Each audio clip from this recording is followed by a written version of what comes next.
Bharatiya Janata party के कार्यकर्ताओं को अब तो समझ जाना चाहिए कि न सिर्फ ये उनसे नफरत करते हैं जिनको माँ बहन की गालियाँ देते हैं और जूते मारने की बात करते हैं, बल्कि उनके चुनाव चिन्ह से भी नफरत करते हैं ये कि जिस पार्टी के सहारे ये मंत्री बने हैं, जिस पार्टी ने इनको पावर दिया है, उसके चुनाव चिन्ह से भी इनको नफरत है।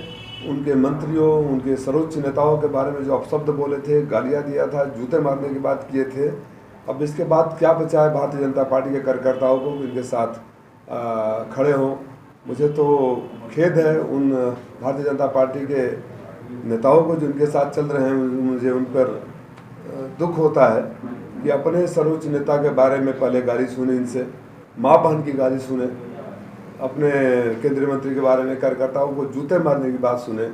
अब ये उनके चुनाव चिन्ह के बारे में भी ये बोल रहे हैं कि मैं इसीलिए मैंने कमल नहीं लिया, छड़ी लिया। छड़ी कमल के सहारे आज खड़ी है। तो अगर उनके चुनाव चिन्ह से भी इनको इतना नफरत है तो भारतीय जनता पार्टी के कार्यकर्ता इनसे मोहब्बत क्यों करेंगे। हो सकता है कुछ नेताओं की मजबूरी हो सरकार में रहने की वजह से कि इनके साथ चलने का दिखावा करें, लेकिन मन से कोई इनके साथ है नहीं। जिनके आसपास चल रहे हैं सबका आशीर्वाद मेरे साथ है। भीड़ तो खूब हो रही है। कहाँ भीड़ हो रही है? प्रकाश के साथ पीछे जिंदाबाद। भाड़े के भीड़ से कुछ नहीं होगा। भीड़ तो इन्होंने 2023 उपचुनाव में भी दिखाया था। बोले थे कि जितनी बड़ी भीड़, ऐतिहासिक भीड़ थी, जनता ने दिखा दिया भीड़ कहाँ है। और भीड़ मैंने भी देखा, इनकी सभाओं में भीड़ नहीं हो रही, इसीलिए कभी जनता में नहीं जा रहे हैं। एक मोहल्ले में इकट्ठा करते हैं, एक हॉल में लोगों को इकट्ठा करते हैं, अपने कुछ लोगों को खड़ा करते हैं और भारतीय जनता पार्टी के नेताओं पर लखनऊ से, दिल्ली से दबाव डलवाते हैं कि इनके साथ चले। मन से कोई भारतीय जनता पार्टी का कार्यकर्ता इनके साथ नहीं, नेता साथ ही, क्योंकि गाली तो उनको भी दिए थे ना। अब तो उनके चुनाव चिन्ह के प्रति नफरत के भाव के बाद क्या बचा है? वो तो लोग मालिक कर रहे हैं, क्या भाई मालिक हैं हमारे। अब उनकी मजबूरी क्या रही है मैं तो नहीं कह सकता, लेकिन मैं जानता हूँ कि हमारा समाज बहुत गुस्सा में है। इस तरह के सार्वजनिक बेइज्जती करने का दुस्साहस ओम प्रकाश राजभर ने उस समाज को किया है जो कभी न किसी का अपमान करता है, न अपमान बर्दाश्त करता है। 7 दिन में उन्होंने खदेड़ा होने का अल्टीमेटम दिया है। आज चौथा दिन, 3 दिन बाद भाग जाने वाले हैं क्या वो? 15 दिन पता है, अब शायद 7 दिन बाद वापस चले जाएंगे। हम तो 12 साल से यहाँ हैं। जो 12 साल से यहाँ है उसको 7 दिन में खदेड़ने की हैसियत किसी में नहीं है। यह अहंकार अपने पास रखो ओम प्रकाश राजभर जी। और मंत्री का धौंस उनको दिखाओ जो आपके नीचे हैं, और जितना धौंस दिखाओगे उतने आपकी दुकान बंद हो जाएगी। पूरा बयान बताइए आप। मेरा वीडियो देखा है, उसमें जिला पंचायत अध्यक्ष जी को खड़ा करा कर पूछ रहे कि इनका मालिक कौन है। अपने को मालिक बता रहे हैं, वो शायद मनोज राय जी को नौकर बता रहे हैं। यही बयान है ना पत्रकार साथियों? बयान यही है ना जी।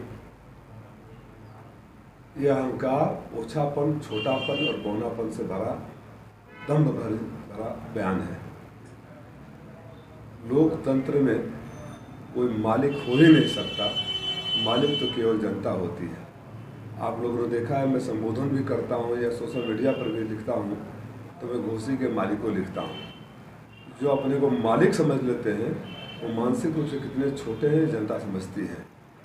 मालिक जनता होती है, पहली बात। दूसरी बात, निर्वाचित जिला पंचायत अध्यक्ष को खड़ा कराकर बोलना कि इनका मैं मालिक हूँ, एक समाज के एक बड़े वर्ग को या उस समाज को भी उन्होंने बेइज्जत करने का काम किया है, जिसका बदला समाज जरूर लेगा। आप अपने अहंकार को अपने पास रखिए ओम प्रकाश राजभर जी। ये संस्कार की धरती है, यह अहंकार बर्दाश्त नहीं होता है। और अगली बार कल्पनाथ राय जी का नाम लेने से पहले 100 बार सोचिएगा, क्योंकि सदियों में एक कल्पनाथ राय पैदा होते हैं। कल्पनाथ राय रहते तो कोरोना काल में एक मरीज की सेवा करवा रहे होते, सबके लिए दवाई और ऑक्सीजन और खाद्य सामग्री मुहैया करवा रहे थे। आपकी तरह इधर उधर लोग जरूर बयान नहीं करें। कहाँ दुखते थे उस समय? क्या किया है आपने घोसी के लिए? घोसी के लिए आपने क्या किया है?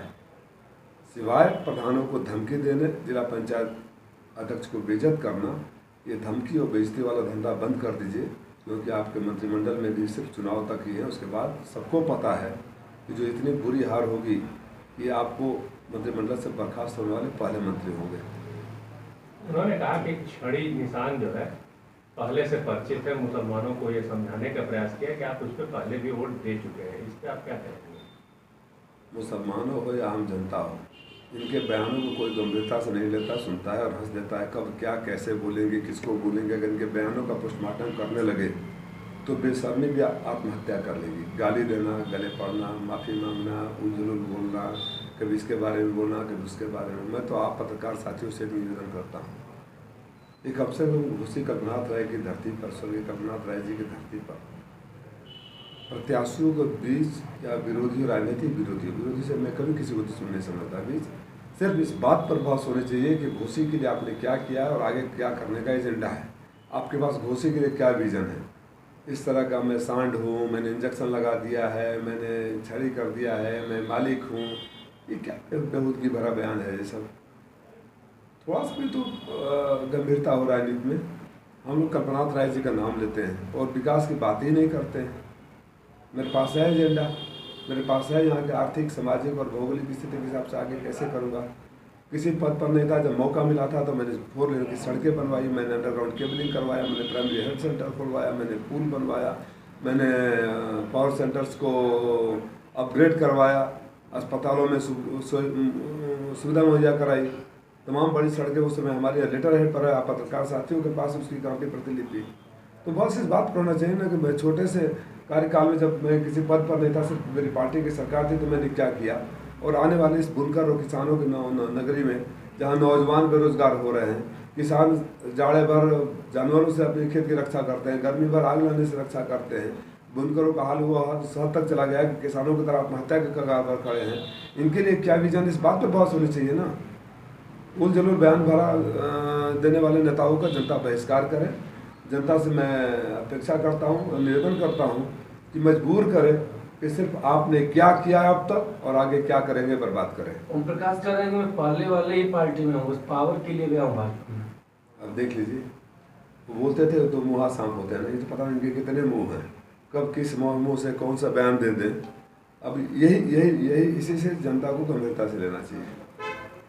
0522 इतना ही बोलकर वो कह रहा है कि एक नंबर जारी होगा और वहाँ से जब फोन आएगा तो ओम प्रकाश राजभर दिखेगा थानेदार को, तहसीलदार को और अन्य लोगों को, जिसको समस्या हो नोट कराए, उनके समस्या का समाधान होगा। ऐसा बयान वो अपने मंच से दे रहा है। मैं घोषी नहीं, पूरे प्रदेश से देश की जनता को पता है कि ऐसे चढ़ाकर उन्होंने अपने एक जिलाध्यक्ष को भेज दिया था थाने में, और जो कुटाई बेचारे को हुई उसके बाद उन्होंने पहचाने से इनकार कर दिया।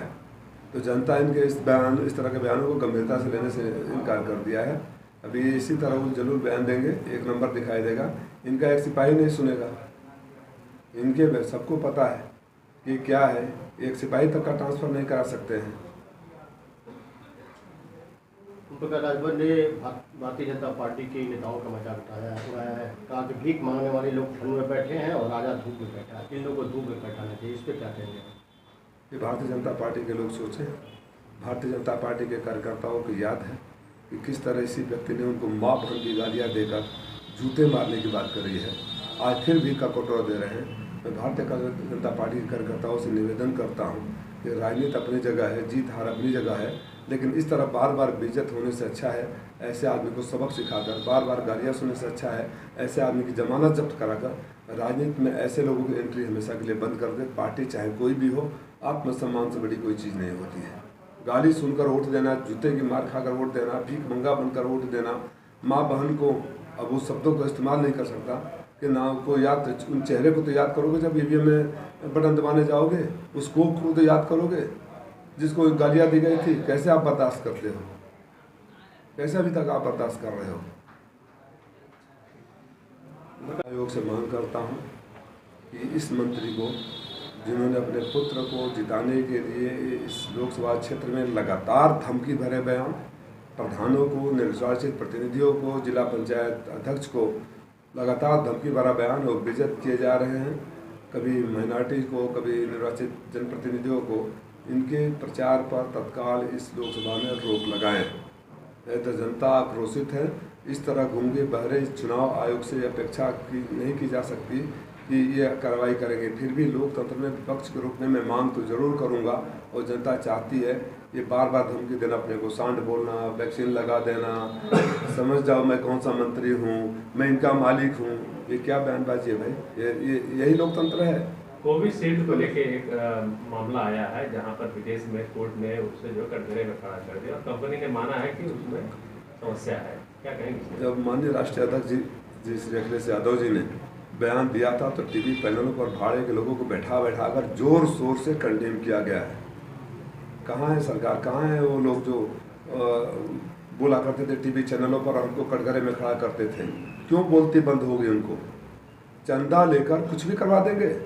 आप चंदे के लिए ऐसे वैक्सीन लोगों को जबरदस्ती करवा देंगे। माननीय मोदी जी का फोटो डलवा कर, जैसे वैज्ञानिक माननीय मोदी जी रहे हो, उन लोगों को जवाब देना पड़ेगा ना।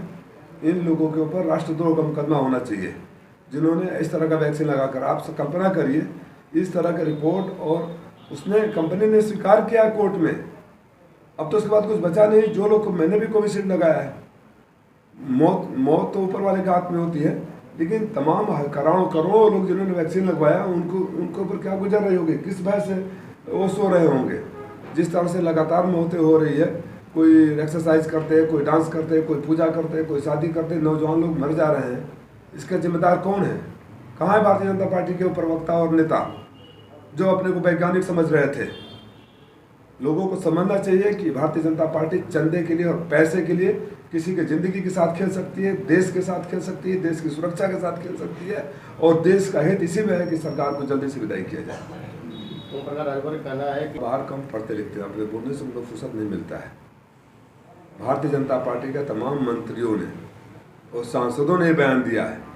उस बात को सपा खाली याद दिला रही है कि क्या कहते हैं, हालांकि कोरी कल्पना है, कोरी कल्पना है। सरकार से जा रहे हैं, गिनती के दिन हैं, गिनती के दिन है। आज से 1 महीना बाद ये सरकार में नहीं रहेंगे, लेकिन जो जिस तरह की भाषा भारतीय जनता पार्टी के मंत्री और सांसद बोलते रहे हैं कि हम संविधान बदल देंगे, देश की सरकार बदलने वाली है। मन से भरे मन से कहा उन्होंने कि अखिलेश यादव ने हमें भी भेज दिया मोदी के यहाँ, जैन से भी भेज दिया मोदी के यहाँ, यानी अन्य जितने लोग भी हैं जो पार्टी में थे सबको उन्होंने मोदी के यहाँ भेज दिया है और हमको भी भेज दिया है। और मोदी जी के यहाँ तो जितने भ्रष्टाचारी हैं सब चले ही गए। जिसको मोदी जी ने स्वयं भ्रष्टाचारी बोला, अजीत पवार याद है ना, नारायण राणे याद है ना, मुकेश याद है ना, अशोक याद है ना, दर्जनों नाम है जिनको मोदी जी जेल में भेज रहे थे। उनके एक मुख्यमंत्री जेल में चक्की पीसिंग कर रहे थे। सबको बुला लिया, इनको भी बुला लिया होगा। एक कैटेगरी के लोग एक साथ खड़े हो गए हैं, उसी गिरोह में शामिल हो गए हैं।